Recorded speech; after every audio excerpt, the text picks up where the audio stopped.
today's video, I'll show you how to stream the camera feed from your Meta Variables to an iOS app that you'll build. And I'll also show you how to click pictures like this. Now, before we get started, there are some prerequisites. For hardware, you need to have a pair of Ray-Ban glasses.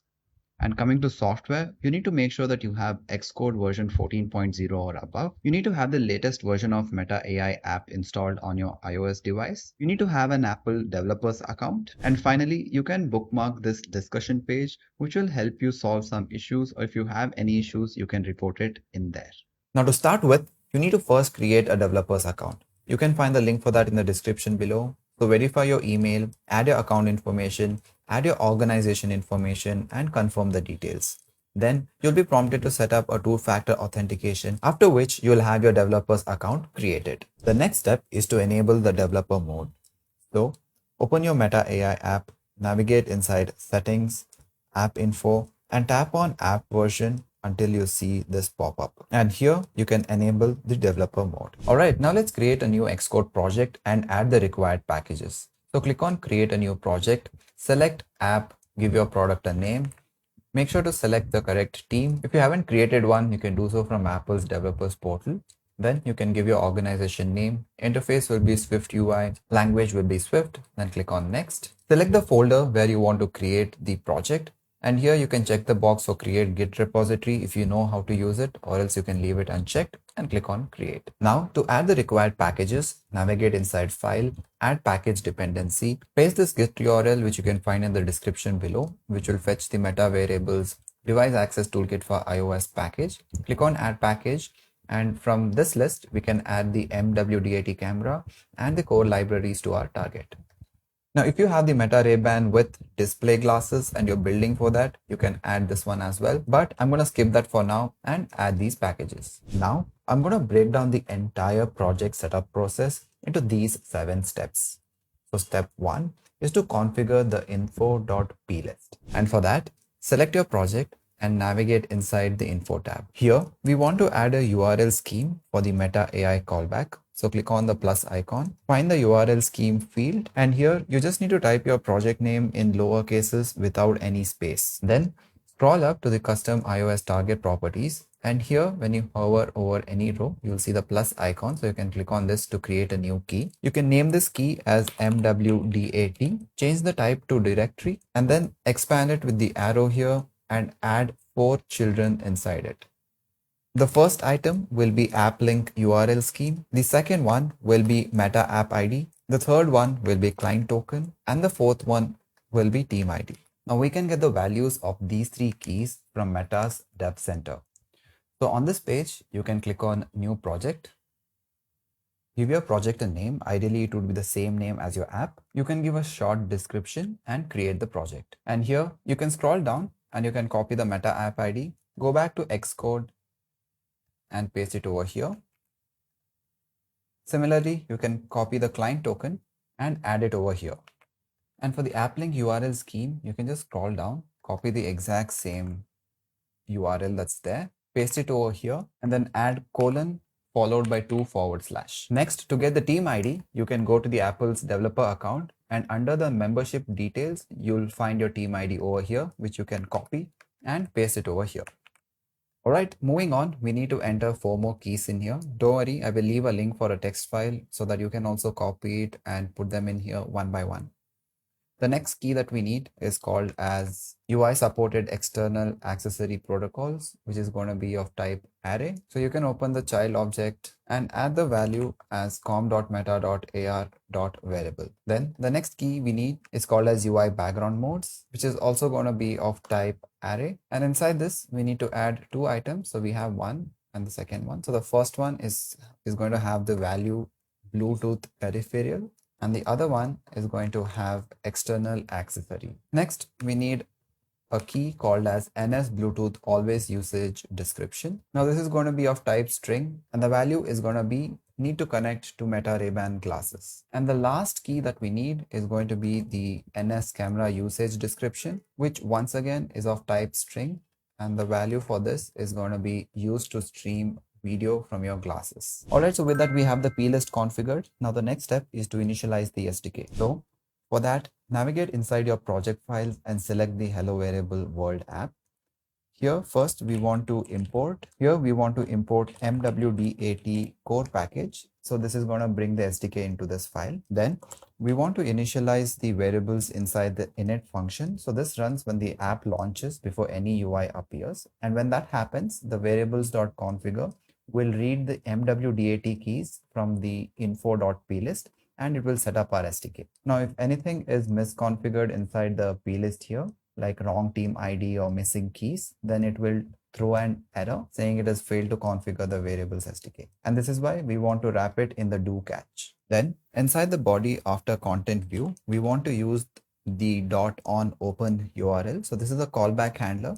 So when you tap connect inside the Meta AI app, it redirects you back via the URL that we had set here, which is hello variable worlds. So this is the URL. So it's going to call back via that. And then we need to use these lines of code to try and catch the redirect and pass it into the SDK so that it can complete the registration handshake. All right, before we proceed, let's make a quick build to make sure that everything has been configured correctly.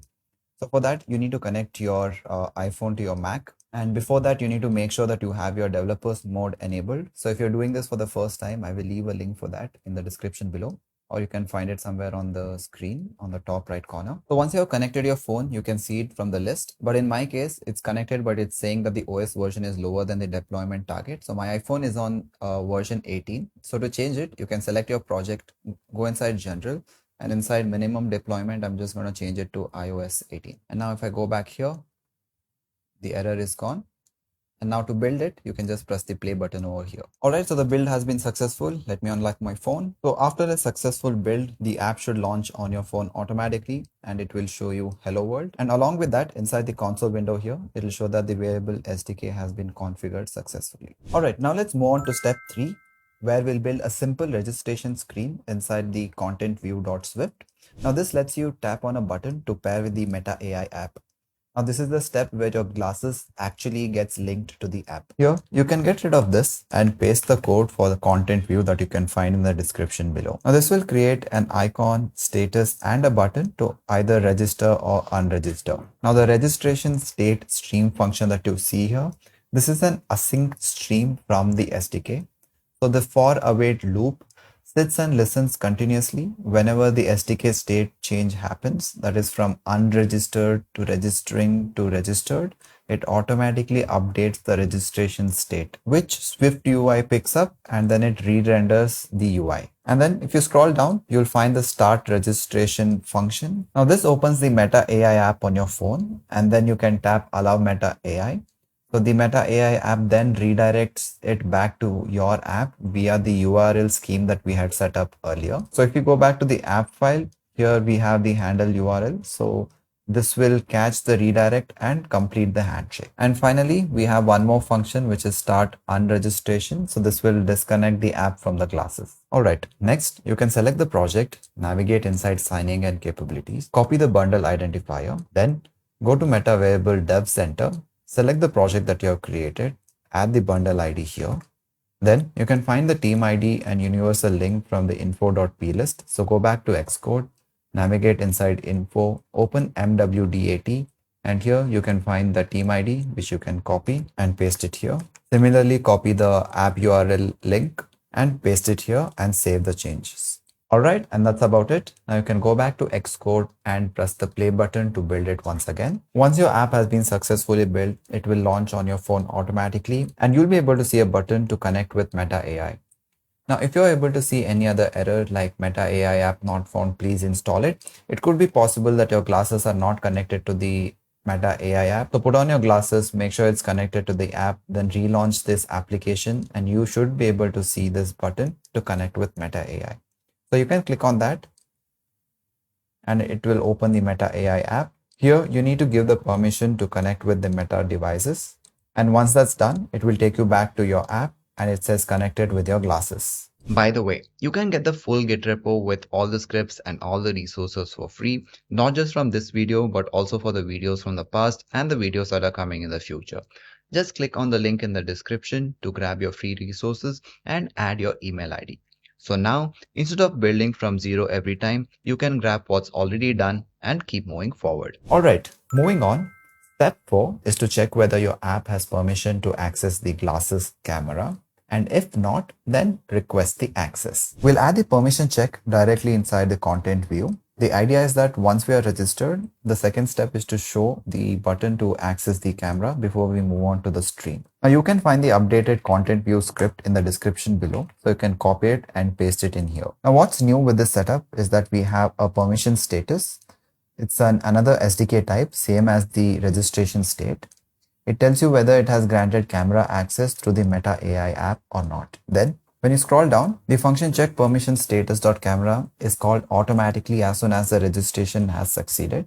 So if the user has already granted it before, it shows as granted immediately without having to tap anything. And then the request camera permission.camera, this opens the Meta AI app and prompts the user to allow the camera access. So when they approve, the Meta AI redirects them back and the status updates to .granted. Alright, now we can build this app once again by pressing the play button here and test it on our device. So once you have the app open, you will see the step number 2, which is to grant the camera access. So you can click on grant access, which will take you to the Meta AI app.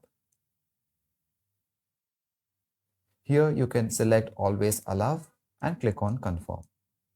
And this should redirect you back to your app, where now you will see that the camera access has been granted. And the next step is to start the stream. Now at the bottom, you might see the permission check failed error. You can ignore this for now. We will fix it in the next step. All right, moving on to step number 5, which is to set up a device session.